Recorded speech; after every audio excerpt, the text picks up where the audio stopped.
Le PASS est le sigle de Programme d'appui aux structures de santé. Et c'est un projet qui est mis en œuvre par l'IECD. L'IECD, ça signifie Institut européen de coopération et de développement. C'est une association de solidarité internationale qui agit dans plusieurs régions du monde, et notamment en Afrique subsaharienne. L'objectif principal du PASS est d'améliorer la qualité et l'accessibilité aux soins pour les femmes et les enfants vulnérables.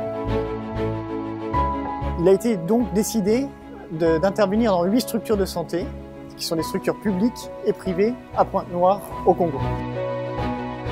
Nous sommes une équipe de formateurs PASS, constituée des infirmiers et des sages-femmes. Dans chaque centre de santé, nous repérons des difficultés des soignants. Nous animons des ateliers de formation. Nous les accompagnons au quotidien en lien avec le thème de l'atelier. Et après, nous les évaluons par rapport à l'atelier que nous avons animé dans le centre.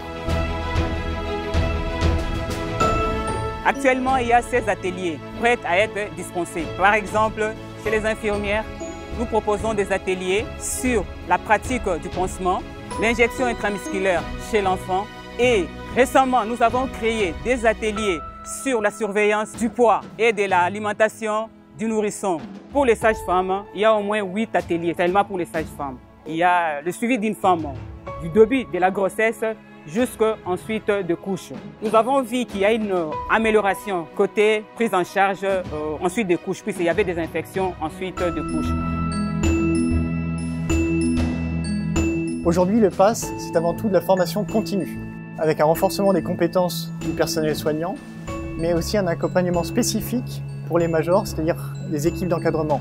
Nous intervenons également dans l'appui à la gestion qui est nécessaire pour toutes les structures de santé, puisqu'ils ont souvent des difficultés dans la gestion du stock, ou bien même à prévoir les flux de trésorerie. Le PASS m'a formé sur les évaluations que je pouvais faire individuellement à chaque agent. Et je ne suis pas déçu de cela parce que les agents sont maintenant capables de faire un soin sans faute. Je ne pratiquais pas trop bien l'hémorragie de la délivrance.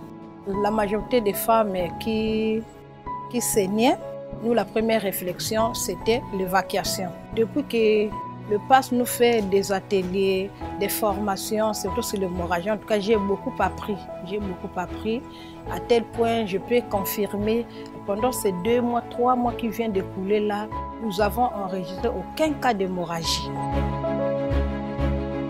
Auparavant, j'avais vraiment des connaissances théoriques.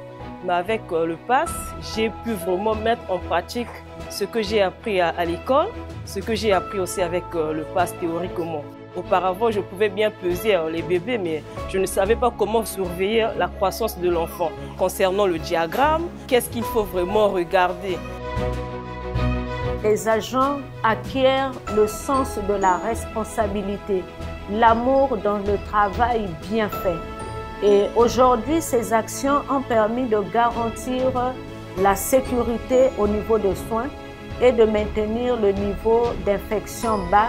Et nous pouvons dire que la population qui fréquente ces centres de santé où le PASS est implanté, cette population est très satisfaite de l'accueil, des soins qu'ils reçoivent au niveau de ces centres de santé. L'accueil, ça s'est bien passé, on m'a bien accueilli et l'accouchement aussi, ça s'est bien passé. Là, si je suis revenue, c'est pour le vaccin de mon bébé parce qu'elle a maintenant 2 mois. Et pour le vaccin aussi, on m'a bien accueilli, tout s'est bien déroulé et je suis vraiment ravie de l'accueil.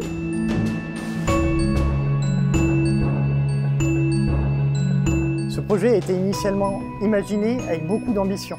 Aujourd'hui, on peut dire que les résultats sont à la hauteur de ce qui a été imaginé. En effet, entre 2012 et 2020, c'est plus de 1000 personnels soignants, infirmiers et sages-femmes qui ont été accompagnés par les équipes. Indirectement, ce sont 30 000 patients qui sont accompagnés chaque année dans les structures de santé partenaires. Mais plus globalement, on constate une nette amélioration de la qualité des soins. Avant que le projet démarre, il n'y avait aucun soin qui était réalisé sans danger, c'est-à-dire en termes d'hygiène ou de sécurité. Aujourd'hui, on a un ratio de 70% des soins qui sont réalisés sans danger pour le patient.